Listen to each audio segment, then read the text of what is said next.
जय महाराष्ट्र, मी फराह खान. राजमंत्र या लोकप्रिय कार्यक्रमात आपलं खूप खूप स्वागत. या कार्यक्रमात आपण राजकीय घडामोडींचा भविष्य घेत असतो आणि या कार्यक्रमामध्ये वर्तवलेली भविष्यवाणी ही 99% खरी उतरत असते. आणि आज पुन्हा एकदा राजकीय विषयांवर आपण बोलणार आहोत आणि नेहमीप्रमाणेच अचूक भविष्यवेध घेण्यासाठी आपल्यासोबत आहेत पंडित राजकुमार शर्मा. पंडित जी, इस शो में आपका बहुत बहुत स्वागत है. नमस्कार.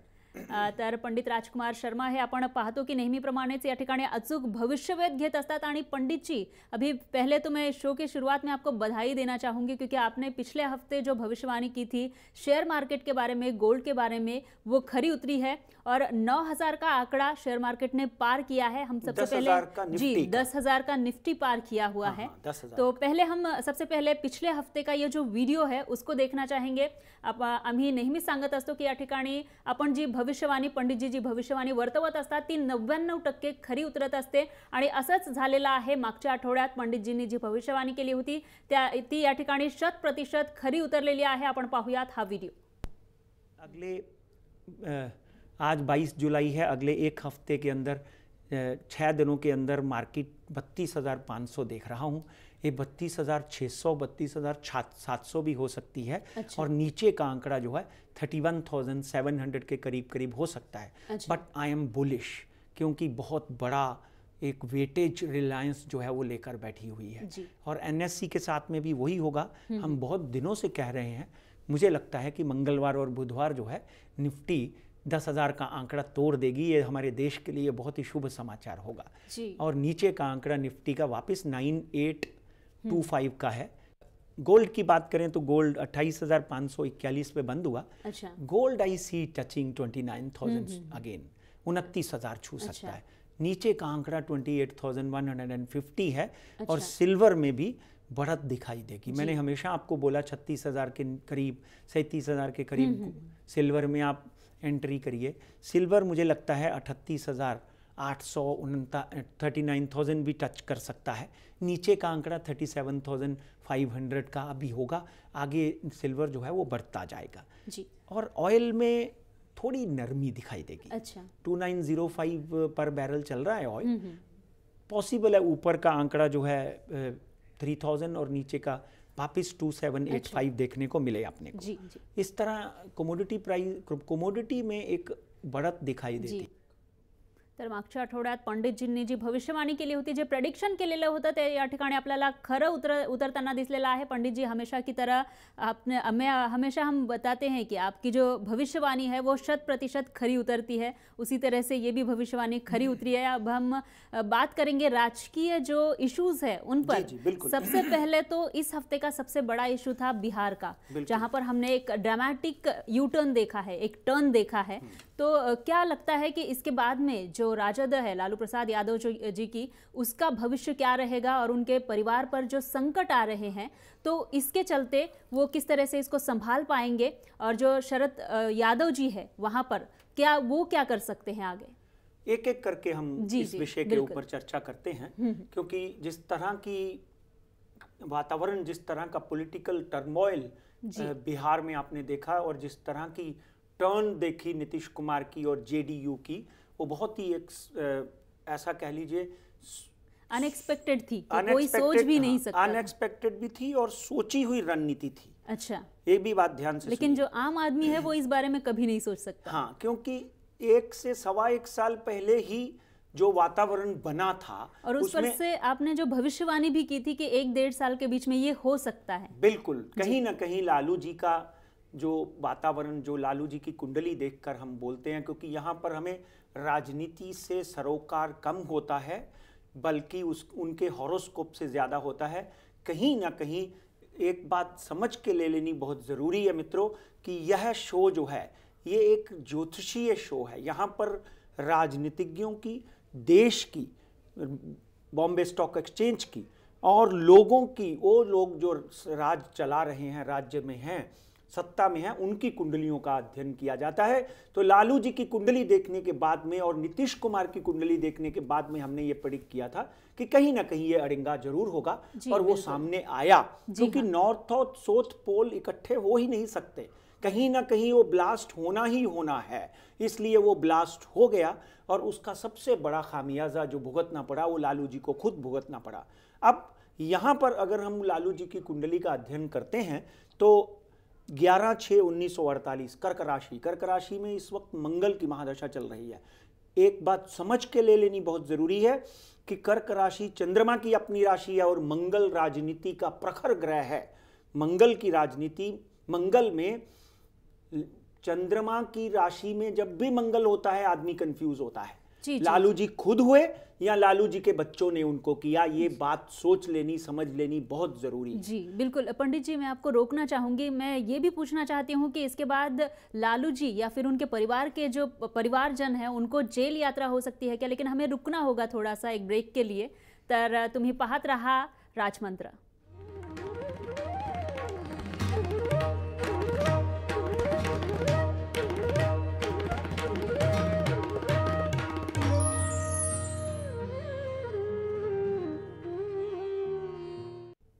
ब्रेकनंतर राजमंत्रमध्ये आपलं पुन्हा एकदा स्वागत। नेहमीप्रमाणेच अचूक भविष्यवेध घेण्यासाठी आपल्यासोबत आहेत पंडित राजकुमार शर्मा। पंडित जी, हम बात कर रहे थे लालू प्रसाद यादव जी की, जिस तरह से ड्रामेटिक चेंज देखने को मिला है और उनके परिवार पर जो संकट मंडरा रहे हैं, इसके चलते क्या उनके परिवारजनों में से किसी को या फिर लालू प्रसाद यादव जी को भी जेल यात्रा हो सकती है? देखिए, लालू जी की कुंडली का जब हम अध्ययन करते हैं तो कर्क राशि और उसमें मंगल की महादशा चल रही है। मंगल की उनकी अगर प्लेसमेंट देखते हैं तो एक बात तय है कि वो मंगल की वजह से सत्ता में तो आ गए, पर इस वक्त मंगल, राहु, शनि और ये तीनों एक दूसरे के सामने आ रहे हैं। तो 2 या 3 तारीख को एग्जैक्टली मैं आपको इसलिए 2 या 3 बोल रहा हूँ, राहु और केतु भी बदलने वाले हैं। आगे आने वाले दिनों में जब हम तेजस्वी की कुंडली का अध्ययन करते हैं, जो जिनकी वजह से ये गठबंधन टूटा, महागठबंधन टूटा, इस गठबंधन के टूटने का सबसे बड़ा कारण पुत्र मोह है। लालू जी पुत्र मोह में धृतराष्ट्र हो गए। मैं तो यहां पर ये बोलने में एक कोताही नहीं करूंगा, बिहार के हित को नहीं देखा गया। यहां पर यह बात समझ लेनी बहुत जरूरी है कि अगर कोई बच्चा गलती करता है तो उसका कान पकड़ के उसको समझाया जाना चाहिए था, ना कि उसको शाबाशी दी जाए। यहां पर यह बात तय है कि यह गठबंधन एक व्यक्ति की वजह से टूटा, वो है तेजस्वी, जो वहां के डिप्टी चीफ मिनिस्टर थे। जी, और कल का जो आज जो आपने सवाल किया, इसकी बड़ी सुंदर परिभाषा है कि यहां पर जिस तरह के लालू जी की और तेजस्वी की कुंडली में वातावरण बने हुए हैं, पिता पुत्र दोनों को जेल हो सकती है। अच्छा, एक बात ध्यान से सुनिए, 2 सितंबर यानी अभी जो है वो शनि बदलेगा। शनि बदलने के बाद में मेरी गणना ही अलग तरीके की होती है। मैं देख रहा हूं कि 2 सितंबर 2017 से लेकर 2 नवंबर 2017 तक कहीं ना कहीं या लालू जी या तेजस्वी प्रताप सिंह, उनको या तो बेल लेनी पड़ सकती है या जेल की यात्रा करनी पड़ सकती है। डेफिनेटली इनके परिवार के ऊपर एक ये मुसीबतों का पहाड़ जो है वो टूटा हुआ है। यहाँ पर हम नवाज शरीफ की कुंडली का जब हम अध्ययन करते हैं तो वहां पे भी इसी तरह का वातावरण बना हुआ है। बिल्कुल same to same Panama paper leak का जो इल्जाम तो यहाँ पर लालू जी के ऊपर डेफिनेटली कारावास के योग बनते हैं। मैं तो प्रे करूंगा कि भगवान उनकी सेहत अच्छी रखे। जी बिल्कुल। पंडित जी, आपने जिस तरह से भविष्यवाणी पहले भी की थी कि 1-1.5 साल में यह गठबंधन टूट सकता है, वो हुआ है। और एक बात, अभी हम बढ़ते हैं महाराष्ट्र की ओर, तो महाराष्ट्र में भी क्या बिहार की तरह ड्रामेटिक चेंज देखने को मिल सकता है? क्या बीजेपी जो शिवसेना है उनका पल्ला झाड़ सकती है और एनसीपी बीजेपी की मदद के लिए आ सकती है क्या? देखिए, महाराष्ट्र की कुंडली का अध्ययन करते हैं जब हम तो 1 मई 1960 यानी महाराष्ट्र का जो जन्म हुआ। जी बिल्कुल। ऐसा देखिए, महाराष्ट्र का जन्म तो बहुत हजारों साल पहले ही हो चुका, मगर पुनर्जन्म 1/5/1960 में हुआ, जब हम महाराष्ट्र दिवस मनाते हैं। जी बिल्कुल, 1 मई को। उस दिन हम लेबर डे भी मनाते हैं। जी। तो जो समय पकड़ा गया, जो लैंजीट्यूड या लॉन्जिट्यूड पकड़ा गया, उनको जब हम देखते हैं तो मिथुन राशि, सूर्य, रविवार का दिन था। तो इसी सूर्य जो है वो 9 ग्रहों का सबसे बड़ा ग्रह माना जाता है, उसको हम लीडर ऑफ 9 स्टार्स बोलते हैं। इसलिए महाराष्ट्र हर जगह पे लीडर ऑफ 9 स्टार्स हैं। अगर हमने महाराष्ट्र में देवेंद्र फडणवीस की कुंडली का अध्ययन करते हैं, 22 तारीख को उनका जन्मदिन गया, तो उद्धव जी की कुंडली का अध्ययन करते हैं, 27 तारीख को उद्धव जी का जन्मदिन गया, तो इन दोनों की कुंडलियों का जब हम अध्ययन करते हैं, लड़ना और झगड़ना ये साफ साफ सामने आता है। मगर मुझे नहीं दिखता है कि फरवरी 2018 से पहले पहले किसी तरह का कोई बाहर जाएगा और कोई अंदर आएगा। ये कंफ्यूजन जनता में, जर्नलिस्ट्स में क्रिएट होता रहेगा। हजारों कोशिशों के बावजूद भी कोई अन्य पार्टी, चाहे वो नेशनलिस्ट कांग्रेस पार्टी है या कांग्रेस है, किसी भी तरह का इस वक्त वातावरण बनता हुआ दिखाई नहीं देता। उसका रीजन है कि 17/7/2017 से पहले पहले ये वातावरण बन सकता था और ये मैं प्रेडिक्ट कर चुका था। ये नहीं हुआ, तो अब जो है वातावरण जो है वो 18/2/2018 के बाद पॉसिबल है कि महाराष्ट्र में इस तरह का कुछ हो और महाराष्ट्र में नए समावेश बने और 2018 यानी सितंबर 2 और अक्टूबर 2018 से पहले पहले महाराष्ट्र में मिड टर्म पोल के योग बनते हैं। जी बिल्कुल, ये बात को समझ कर लीजिए। महाराष्ट्र में मिड टर्म पोल के योग बनते हैं और महाराष्ट्र में शिवसेना को भारतीय जनता पार्टी छोटे में ना आके, एक बात ध्यान से सुने, एक सौम्य चुप रहने वाला व्यक्ति महाराष्ट्र में शिवसेना का अध्यक्ष उद्धव ठाकरे, उनको शांत स्वभाव का व्यक्ति लोग मानते हैं, मगर राजनीति के हर तरह के छक्के पंजे, हर तरह के की चाल उद्धव ठाकरे जो है वो चलने में सक्षम है और डेफिनेटली वो एक कड़ी टक्कर भारतीय जनता पार्टी को देकर, जिस तरह डोंबिवली और मुंबई में विजयी हुए हैं, वो एक कड़ी टक्कर नेक टू नेक फिनिश में आते हुए दिखाई देंगे। मगर अगले साल अक्टूबर, मैक्सिमम अक्टूबर से पहले पहले महाराष्ट्र में डेफिनेटली एक इलेक्शन यानी मिड टर्म पोल के योग बनते हैं। जी बिल्कुल पंडित जी, आपने पहले भी कहा है और एक मतलब आप जो हमेशा से ही रोक टोक एक भविष्यवाणी करते आए हैं, आप बोलती हैं धमाका करते हैं। धमाका भी करते हैं और एक मतलब जो बिना डरे हुए जो कुछ भी है आप भविष्यवाणी यहाँ पर हमारे दर्शकों को बताते रहते हैं, ये एक बहुत ही अच्छी बात है आपकी। और अब हम बात करते हैं बारिश की, जो मौसम की। पहली बात तो ये है कि मौसम अभी हम देख रहे हैं कहीं पे फ्लड हो रहा है तो कहीं पे कम बारिश हो रही है, तो क्या इसका क्या असर होगा भारत पर, भारत के जो महानगर है उन पर? देखिए, महानगरों पर तो कोई खास असर नहीं होगा जी। आम आदमी, किसान, आम आदमी, गांव में बसने वाला आदमी जो है वो त्रस्त होगा। जी जी, क्योंकि बिल्कुल। हमारा भारत जो है आज भी 72% गांव में बसता है। हमारे देश में किसान और मजदूर जो है वो आज भी गांव में रहता है, इसलिए सबसे ज्यादा इफेक्ट, आपको याद होगा 3 हफ्ते पहले आप मुझे पूछ रही थी बारिश नहीं हो रही क्या होगा। जी जी बिल्कुल। तो हमने बोला था कि बारिश इतनी होगी कि संभालनी मुश्किल हो जाएगी। जी, हाँ।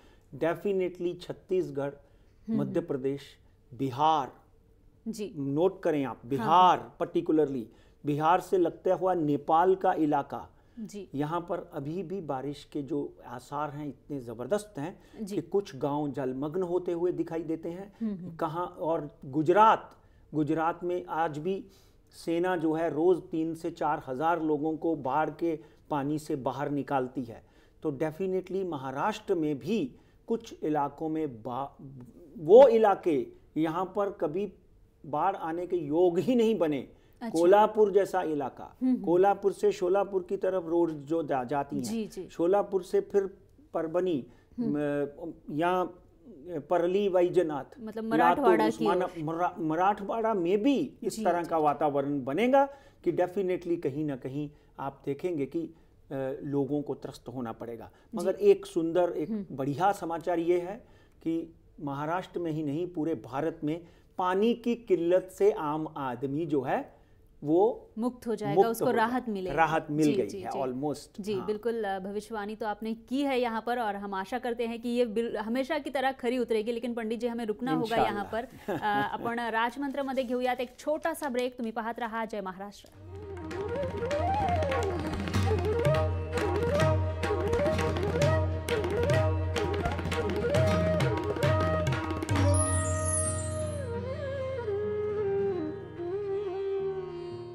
ब्रेक नंतर राजमंत्रमध्ये आपलं पुन्हा एकदा स्वागत। आपल्या सोबत आहेत पंडित राजकुमार शर्मा। पंडित जी क्या कहेंगे? अभी हमारे पास समय बहुत कम बचा है, लेकिन जो शेयर मार्केट है, कमोडिटी मार्केट है, उसकी तरफ हमें बढ़ना है। पिछले हफ्ते आपने जो भविष्यवाणी की थी वो तो खरी उतरी है, लेकिन इस बार क्या कहेंगे, कैसा रहेगा शेयर मार्केट इस हफ्ते? देखिए 10,000 का एक आंकड़ा पार करने के बाद जी निफ्टी ने एक कमी देखी, तब भी 10,014 10,014 के ऊपर निफ्टी बंद हुई है। अच्छा हाँ, और बीएससी जो है 32,310 के ऊपर बंद हुई है। जी आज भी हम लोग बहुत ही बढ़िया परिस्थिति में बैठे हुए हैं। मार्केट में शुक्रवार को जिस तरह की गिरावट देखी गई, आपने देखा कि अचानक बैंक निफ्टी भी 100-150 पॉइंट, हमारा सेंसेक्स भी जो है वो 200-250 पॉइंट गिरा। बहुत बढ़िया बढ़िया दिग्गज शेयर जो हैं वो भी गिरे, मगर अभी भी मैं आपको बोलता हूं कि मार्केट में गिरने इट्स ए शैलो फॉल, बहुत शैलो फॉल है। ये नहीं है कि कहीं ना कहीं बाजार 1000 पॉइंट गिर गया, 1500 पॉइंट गिर गया, ऐसा कहीं नहीं दिख रहा है। अभी भी मार्केट में अगर एक गिरावट और थोड़ी सी हलचल रहेगी ये हफ्ते में। अच्छा। क्योंकि हाँ, राहु और केतु भी बदल रहे हैं। 32,309, 32,580 का ऊपर का आंकड़ा और 31,800 नीचे का आंकड़ा। डेफिनेटली मैं बुलिश नहीं हूं, जैसे पिछली बार बोला था। मार्केट में एक वॉलेटिलिटी, टर्बुलेंस रहेगी जी। नाजुक दिल वाले मार्केट से बाहर निकल जाएं या चुपचाप बैठे रहें। जब एक 31,800 का आंकड़ा नीचे देखें तो एंटर कर सकते हैं। और निफ्टी का आंकड़ा भी जो है वो 9,880 का मेरा नीचे का है और 10,200 का वापिस है जी। कमोडिटी की बात करें तो गोल्ड में वापस मैं देखता हूं कि 28,800 और 28,900 तक का ऊपर का आंकड़ा और 28,100 नीचे का आंकड़ा दिखाई देता है। अच्छा। सिल्वर में 38,460 पे बंद हुआ पर आउंस पर केजी। सिल्वर 38,000 के नीचे एक बार 37,800 पे आए तो ले लीजिए जी। और ऊपर का आंकड़ा 39,000 वापस दिखाई देता है। अच्छा। अचानक क्रूड में बढ़त जो है पिछले 3 दिनों में पाई गई। हाँ। ये बढ़त और बढ़ेगी। अच्छा। 3,350 पर बैरल मुझे कहीं ना कहीं क्रूड जो है वो बढ़ता हुआ दिखाई देता है। नीचे का आंकड़ा 3,050। क्रूड में आप इस हफ्ते पैसे कमा सकते हैं और इस तरह कमोडिटी और बीएससी और एनएससी का हाल जो है वो अगले 6 दिन रहेगा। जी जी जी बिल्कुल पंडित जी, आपने हमेशा की तरह हमारे दर्शकों को सावध रहने का एक संदेश भी दिया है कि वो किस तरह से यहाँ पर अटेंशन रह सकते हैं और किस तरह से मार्केट में उन्हें करना चाहिए या मार्केट में जाएं तो क्या करना चाहिए और क्या नहीं करना चाहिए। इसलिए बहुत बहुत धन्यवाद, आप यहाँ पर आए। Thank you. आणि यासोबतच आपल्याला राजमंत्रमध्ये थांबायचे मात्र आमचे काही प्रेक्षक आहेत जे आम्हाला नेहमी पत्र पाठवत असतात, ईमेल पाठवत असतात। त्यांची नावं घ्यायची आहेत। विवेक सिद्धेश्वर आहेत आपल्यासोबत नागपूरहून, त्याच्यानंतर नैनितान महाजन आहेत, त्यानंतर राजेंद्र वी शहाणे हे भोपाळवरून आहेत, त्यासोबतच प्रथमेश भारदिया आहेत नाशिकवरून, कुणाल विजय निकालजे आहेत मुंबईवरून, त्यासोबतच विजय प्रसाद आहेत सातारा महाराष्ट्राहून आणि त्यासोबतच संकेश शशिकांत जाधव हे देखील आहेत जे नेहमी आम्हाला पत्र पाठवत असतात, ईमेल पाठवत असतात। त्यासोबतच शिरीष देशपांडे हे धुळ्यावरून आहेत, तर अप्पासाहेब जंजुरे हे पुण्यावरून आहेत, त्यासोबतच आतिफ कोली हे देखील आम्हाला या ठिकाणी त्यांच्या प्रतिक्रिया पाठवत असतात। त्यासोबतच अस्मिता आहेत आणि किशोर ममने हे देखील आपल्या सोबत आहेत आणि या सर्वांचे धन्यवाद। ते आम्हाला नेहमी त्यांच्या प्रतिक्रिया पाठवत असतात। तुम्ही देखील तुमच्या प्रतिक्रिया आम्हाला पाठवू शकता आणि यासोबतच आजच्या राजमंत्रमध्ये आपण इथेच थांबतोय। तुम्ही पाहत रहा जय महाराष्ट्र।